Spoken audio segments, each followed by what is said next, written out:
Ce documentaire est né à partir d'une histoire tragique.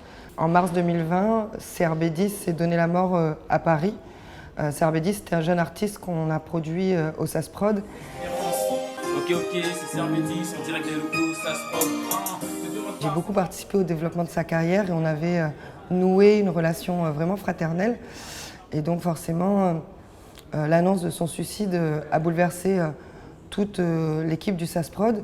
Et j'ai eu envie, besoin même, de retrouver son sourire, de retrouver également sa voix. Et donc j'ai plongé dans les archives du SAS Prod. Et sûrement 9. Et peut-être 10. C'est RB 10. J'ai réalisé un rêve, est-ce que vous réalisez?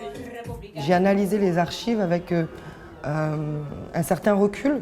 Et là, j'ai vu apparaître une narration, le début d'un film, finalement. Voilà. Là, c'était la radio. Et t'avais le studio. Juste, on peut faire un point du coup sur comment on va s'organiser pour la création de ce son en commun. Ça,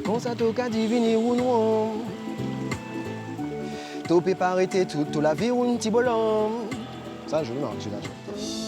Fidèle à nos engagements, sincère dans nos actions.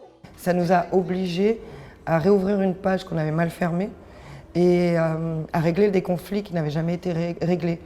Et j'ai l'impression que pendant le tournage, on avait tous conscience qu'on se donnait une seconde chance à ce collectif qui serait jamais comme avant, mais qu'on n'avait pas envie de perdre ces liens qui étaient précieux. Et là? J'ai grand espoir que cette série puisse voyager et faire connaître notre musique guyanaise, nos spécificités, à travers une histoire de l'homme. Parce que forcément, on parle d'une histoire intime qui concerne que quelques personnes, mais elle est représentative de toutes ces aventures collectives qu'on peut vivre à travers la Terre. Ces histoires où on se fâche et où on se réconcilie. Voilà, qu'est-ce qu'il y a de plus naturel que ça, finalement.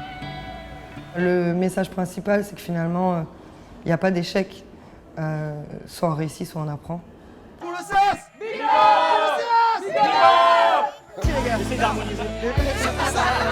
Allez, c'est parti les gars.